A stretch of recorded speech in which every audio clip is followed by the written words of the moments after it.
Hi, dear listeners, and welcome back to Blush and Bloom, the podcast where we talk about women's health, self care, and everything in between. I'm your host, Gigi, founder of Asele, your space for cycle aware and preventive care.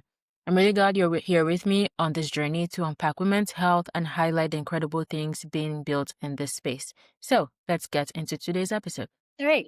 Hi, Anita. Thank you so much for joining me on the Blush and Bloom podcast. So, for those meeting you for the first time, how do you introduce yourself and the work that you do? Thank you so much for having me. I'm really proud to be here. Yes, I'm Anita, and I'm a really enthusiastic women's health entrepreneur working out from my company Hvild in Oslo, Norway. All right. So, thank you so much for the introduction. Can you tell us a bit more about the kind of work that you do at your company? I'm too scared Yep, to pronounce it, so I don't pronounce it wrong. no wonder. Hvild, yeah. It's actually an Icelandic word meaning the different, or not the different, but the contrast between wild, Mhm. rest, and being wild. So it's a good Oh, name for female health. In the we work with women's health in the work life specifically, and we work consulting at big corporation, big companies. And we also have a digital platform that is targeted to HR, to the employee, to the managers, and also the safety representative in the company. And I'm also very proud to say that we have launched the world's first menopause insurance because health insurance is really, really discriminating towards women. So we really want to do something about that. So that's the three different legs that we are doing our best every day to improve women's health especially in the workplace. that is so interesting. So, about the menopause insurance, Yeah. is the how has it been so far introducing something like this? Because I believe this is very, very new to everyone. How has the adoption been so far? Yeah, that's an interesting question because the knowledge around that women's health is not included in health insurance is quite low. So it's normal when you need the help, you seek you seek support in your health insurance, and then you understand that it's not there. So the interest is really, really absolutely there on an international level, actually, because this is really a hot topic around all over. And then we need to also work with the awareness around what is missing in the existing health insurance. So I would say it's been really well received. And then we're also working on a level with awareness and knowledge out in the market to really get to people understand, both employers but also the women, that this is not something that is covered in your health insurance today. This is so interesting. I love that you're working on this. Like I can't wait for this to be more widespread and adopted. Me too. So let's talk a bit more about you. So your career has spanned across finance, health, you've done yoga and mindfulness, and now you're building in FemTech. Is there something that has connected all of these things together from your Mhm. experience so far?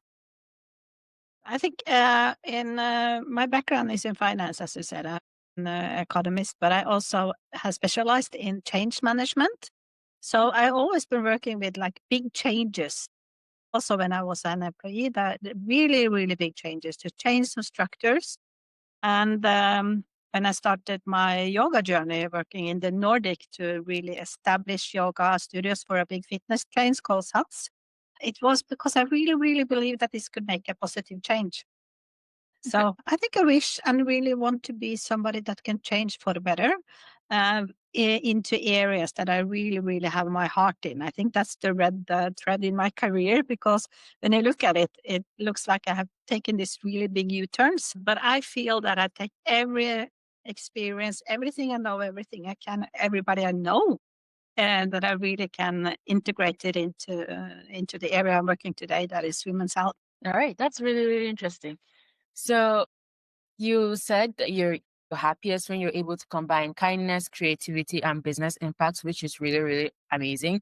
So, how does that philosophy shape how you're building at Build? I think it's around three areas. And I've been a leader, a manager for a long, long time, and I really see how people are affected about if you have like really good leader that is you really trust and they really can make you blossom, and if you have the other way around. So I think it's so important to see people, really see people, where they're coming from, what they are bringing to the table, and what kind of person they are, and also to listen, not listen to wait for your turn to speak, but really listen, because you get so much from really listening. You can get so creative when you really can hear other people, another person speak.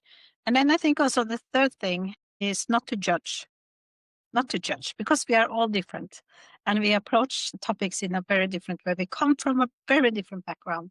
So I think when you combine those three, and you can do that in every part of your business and every part of your creative process, it really brings kindness into it, but it also brings the creative space, the safe space, and a place where you also can make an impact, both in the small but also in a big way. So I think my studies for mindfulness has been really an eye opener, and really something that I want to bring with me into business and into how we make an impact in this women's health field. Okay, that's really inspiring. So, was there a moment that prompted you to want to build your company right now? Yeah. Actually, it was many years ago. I had breast cancer, and I was through treatment. And among the treatment, I also had radiation, I had chemo, and nobody told me that I would be like boomeranged into menopause. So I was happy to survive, and I kept on working, and I but I still I got this symptom, and I got the symptoms harder and harder and harder. And I was still working, but I really had a low energy. I didn't want to be here. I was so affected by symptoms that was not treated, but I didn't know. So when I got treatment, and I really started to feel like, oh my God, Anita is back. That was the moment when I need to do something about this, because employers should not know about this, and women in workplaces should not have it like I had it. And it really got to me that it's so many women that goes around and have untreated symptoms, not only from menopause, but endometriosis, PMS, infertility, and they really struggled. So that was the moment when I felt this is something I need to use my experience and use my voice to make a change. Well done. This is so cool. I think I think that's a common key, that when you are in this field, you have your personal story, and it's important to tell it. And we all have different stories, so I think that's also something that we need to understand, that I have my story and somebody else have no symptoms, and we should listen to them as well, and just have respect for each other about how the journey is and how the journey can be. But the most important thing is to be informed, so we know what happened to you, so we not be like me and go around for 12 years and having a shit time, and not be knowing what is happening to you. Okay. Thank you so much for sharing that. And you worked on a book that I will not try to pronounce because I tried pronouncing it. It didn't go well. The Complete Guide to Menopause. I think that's what it translates to. Yes, yes, that's right. Well done. Well done. You're able to combine research with expert insights and women's stories. So why was it important to you to include those lived experiences when doing this research? Well spotted. This is an area where I think it's very common all over the world that your GP or your doctor doesn't know a lot about menopause, and it's not to speak them down or anything, but the structure is like they haven't learned anything. So I think it was so important to tell the stories from this angle to really get the reality check about what will happen to women that go around with symptoms for a long time and what the consequences are. So I think it's important for the people I interviewed to have a voice and to really share their story, because so many women, they recognize that situation, and then we make an opening and more like a safe space to say that this is okay to talk about. So I really was hoping for this book to start to make the taboo less. Mm-hmm. Thank you. So when you talk to companies, what do you find most misunderstood about women's health in the workplace? That we should not talk about it. I think the most misunderstood is that it's hot flashes and maybe you have a bad sleep, that the symptoms is only that we haven't known about the cognitive symptoms, the brain fog, the feeling of being small. So that's one thing, what the symptoms are, that is not necessary to talk about. But also this studies, it is a stigma, it is a taboo, or at least it used to be. And that's why it's something personal. We should not talk about it, and that the knowledge it's not necessary, but it really, really is. So I think that's maybe the biggest misunderstanding out in both in the private sphere, but also in the workplace. Okay. So do you approach convincing leaders that women's health is not an extra? Like you said, you have started pushing for insurance. So how are you able to present it to leaders like this is something worth investing in and it's not just an extra or a perk, it's something that's actually very necessary? Yeah. I think it's important to approach this as a business case. It's not something we do because we should feel good about it. It's actually a business case. And it's, of course, it's important to make women feel better as well. But a good way that my experience is to approach it with facts. This is biologic. It is difference between men and women, but we haven't spoke about it. And then give the numbers. What is the consequences that we are not talking about menopause? The consequences is like 1 in 5 women, they don't seek promotion in their current job because they lost their confidence. We have a very high sick leave in Norway for women. I break these numbers down and say, okay, if we approach this in a positive way, it's a huge potential to have women longer in work, that they are less on sick leave, but also that they really can use their potential. So I think the numbers and the facts, that's the best way of approach it. And if they still not want to talk about it, then you can talk about the legal structure, the legal framework. You know, we have the UN's sustainability goals 3, 5, and 8. They talk about women's health in the workplace.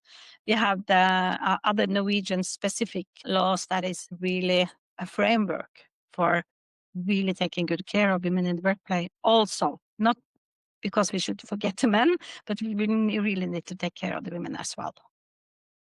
So I think also it's like I use my background in finance and really talk about that and approach it as a business case if I need to do that.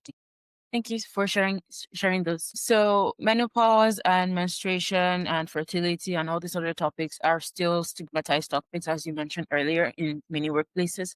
So how can somebody, let's say there is a woman who wants to bring this up, or there's maybe another company working in a similar space that's trying to like break into into workplaces and encourage them to have this kind of conversations in a way that's actually from a business standpoint.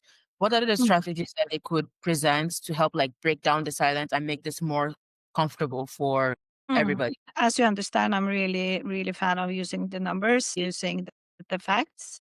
But I think also to approach it in a non-personal way and ask the question very openly. What should our position be around women's health in the workplace? Because you can have like a neutral discussion, and then you can break it down to the teams, and you can break it down. Okay, what's our situation? What's the barrier that we have in our team to actually include the language around women's health, and how we can make the everyday life better for all the women we have in the workplace? So it's all back to spread the knowledge, make a safe space, and use the facts, use the numbers if that's needed. Thank you for sharing that. So, from your perspective, how do you see FemTech evolving and what role should companies play in supporting this movement? I think it was 2 questions in there, so I tried to get to the FemTech first, and I guess you need to remind me of the second one. But I think FemTech is so important because we are accelerating the speed about how we approach women's health, both in treatment because it's showing up so many in very new kind of treatments and how you can get a diagnosis. That is really, really important. But also that you have this community around FemTech that can really also pinpoint that it is so important to invest in women's health because it's been underinvested for such a long time. And that has some consequences that we don't know as much as we need to know about women. We don't have enough knowledge around treatment, around actually how the female body is working and how it will affect us, and also how we can get the best treatments. So I think FemTech is really a game changer. And I know some don't like the word FemTech because it should be just tech. But I think at this point in time, when we are underinvested and it is a stigma and everything, it is important to name it and really forget about the old fights that we had to get to where we are. Now we need to think ahead, and we really need to acknowledge that it is different between men and women. It's not bad. It's actually a good thing because we can make the world go around with getting new babies. But we need to acknowledge it. It is a difference, and that's a good thing. I don't Yes, know I if that agree. was meaningful, but I tried. What? It was me. Yeah. Okay. Okay. And we had a conversation even before the recording about women living long lives. I really wanted us to talk about that again. So women living, you did a report and the report covered how women live long lives, but then it's mostly in pain. So I wanted to like learn more from you, like just talk more about it really. Yeah. And we call it the illustration because it really had a lot of use around especially in LinkedIn.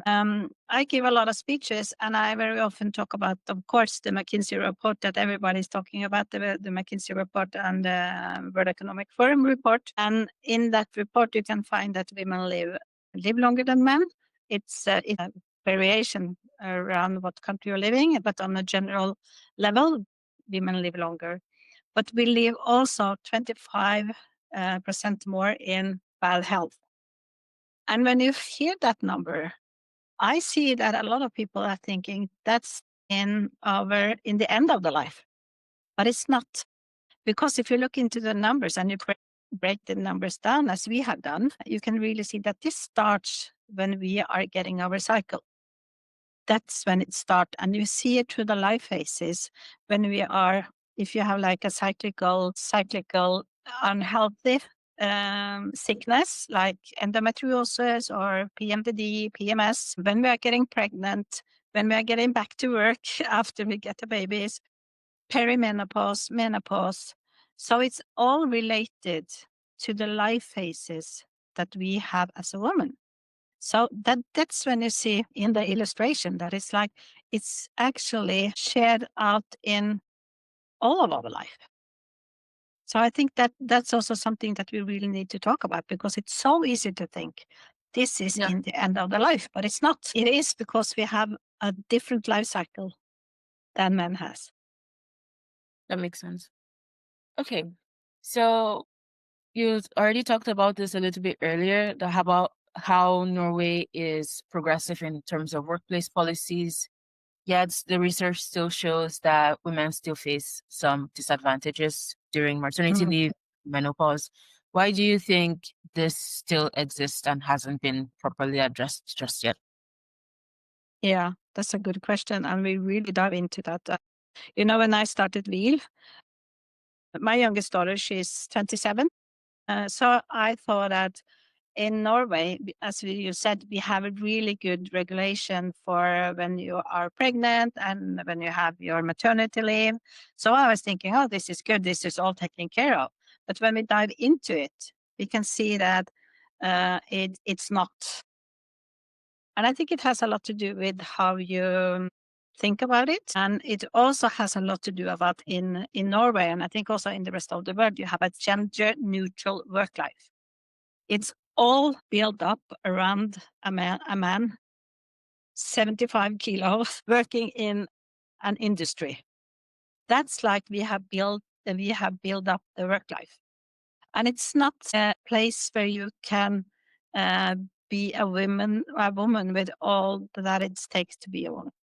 So I think maybe that's it. And we also have we have fought so hard for equality, and that's been a good thing. But now we need to change the view and really think about equity, that we need different things to have a fair chance to do the same thing. Mm-hmm. But we're looking for a similarity that is not there actually. Yeah. So I think that's it. It's a mindset. We need to change the mindset, and we really need to work different around. Is it to be a mom, for example, and come back to work, and you have the same expectation as when you left? Is that the right thing to do? The first 3 months, maybe. I think it's a lot we can do to make the situation better, even if we have the world's best space for being mom. Not the world's best, but one of the world's best places for maternity leave. Okay. This is interesting. So, from your perspective, how do you think HR teams and leaders can build cultures that make it safe for women to work, basically? Yeah, and that's a huge question. And I think it's important not to think that you will have somebody like me coming and giving a speech, and then you check a box, and then it's okay, we're taking care of this women's health in workspace thing. You need to approach it like you do with every inclusive and data topic, in every HR topic. You need to really agree on what should our take on women's health in the workplace be. You need to have a strategy. And you need to look into, okay, what do we need to do? What do we need to educate ourselves and our managers and our employees to have a safe space and a safe language around women's health? And then you need to look into and say, okay, what can we do? What kind of actions do we need to do to make it better? And what is good for women and what is good for us as a business? Because that should go hand in hand. And when you have done that, you also need to look into, is it something in our culture that will make this different? Do we have some barriers to do this? One example is if you have a manager that you really trust and you can really talk with the manager about your getting pregnant, that you are on a maternity leave, and you really feel safe. And then you hear the same manager speaking to somebody else saying, oh, yes, I would really, really plan for her to have that promotion, but I think she's planning to get pregnant again. Then everything falls apart. So we really need to look into, is it something in our culture? Is it something in our language that doesn't support the strategy and the action that we will take now? And really get that on the table and see, are we also compliant in every step on the way to make it a women's health friendly workspace? So, thank you so much for sharing your perspective on that. So, another question I have for you is there something that excites you about women's health innovation so far? Yeah, everything. And this Monday, I was in Copenhagen, in Denmark, and we were looking into Nordic women's health vision for 2040. And we were 5 different working groups looking into all kind of treatments and innovation and governance about what should we do to really be certain that in 2040, women's health is included in everything we do and it's not like a hinder for any woman to have a good quality of life. So I think that's really, really interesting. And I think the Nordic area is in a very good position to do that. We have good political systems. We are not afraid to talk about inclusion, and we have a lot of strong women here as well. And we should also have the resources to do it. So that we gather around that, it really, really makes me positive. And I also are very, very looking forward to.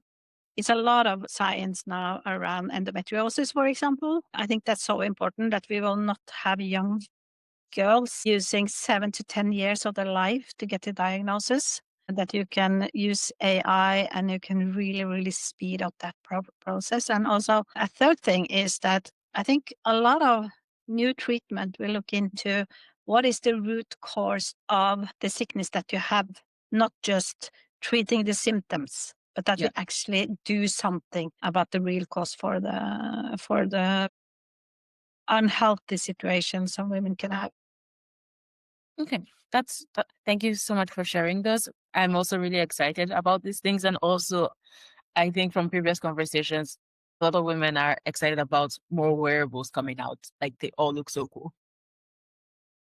Yeah, they all look so cool. Yeah, I agree. I agree. But I also are a bit concerned about like greenwashing, because I think it's a lot of stuff out there that is doing a lot of marketing jobs to tell women that this, you should have this, you should have this, but it's not that it's not helping. I know it's a lot of good things out there, but it's also that's why I think it's so important that women are informed so they can make good choices also, not spend their money on something that is like you pee on a stick and you can tell where you are in your perimenopause. I don't think so. Say that $100 for something else. Maybe in 1 year we can do it. We cannot do it now. So I think also it's so important to be informed so you can take good choices. That makes sense. Thank you for sharing that perspective. And I agree, it is very important to be informed. So we are headed towards the end of the podcast now. So what's next for you and Hvild? Are there any projects you're especially looking forward to? Yeah. We are really looking forward to disrupt the health insurance industry to make a new product that can be a good solution for women. It's a long stretch because it's an old industry that is set on old system, old beliefs, and they don't have the data around the women's health. So it's really, really hard work. But that's what we are working with every day to really to make a change. So I'm very, very excited about that. And I'm also very excited about the daily work we are doing when you have leaders coming after a leader workshop telling me, I'm so happy I know about this now because I know I will be a better leader, I will be a better coach, and you can really see that something open up. So that's also something I'm very, very excited about, to see that you can make a change, even if that's a small thing. And I'm thinking scaling is important in this area, but I think also it's important like the one-on-one that really, really expand their horizon, like, and expand their knowledge and understanding about this field. And it's not so dangerous to talk about it. All right. Thank you.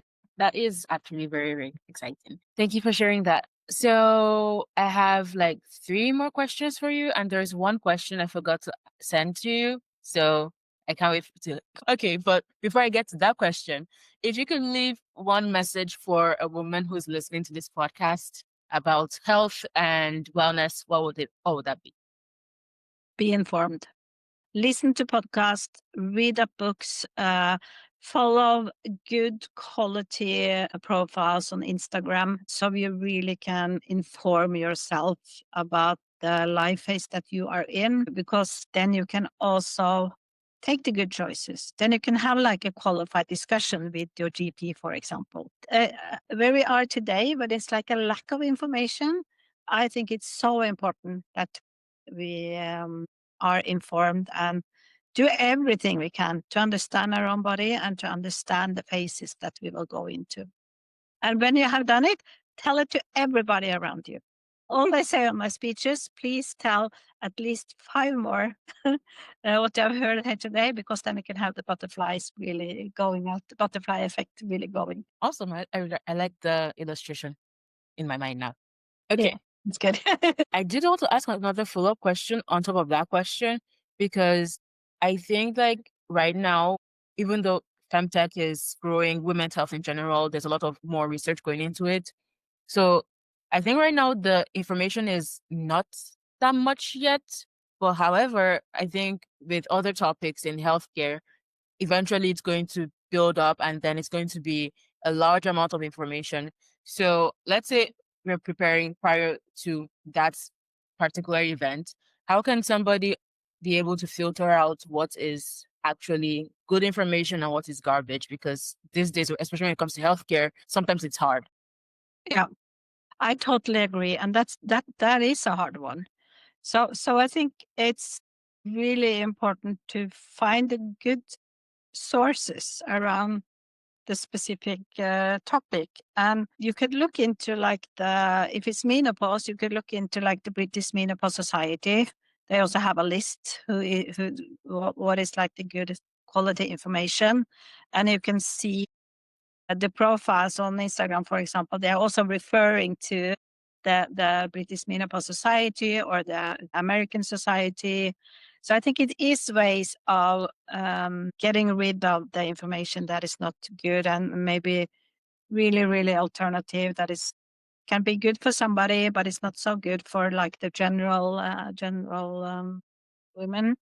So it is a hard one, but if you have somebody you can trust, it's also a good situation. And I think my oldest son, he went to his GP and he had some troubles. And then he was talking with his GP, and the GP said, I don't know anything about this. Should we Google it together?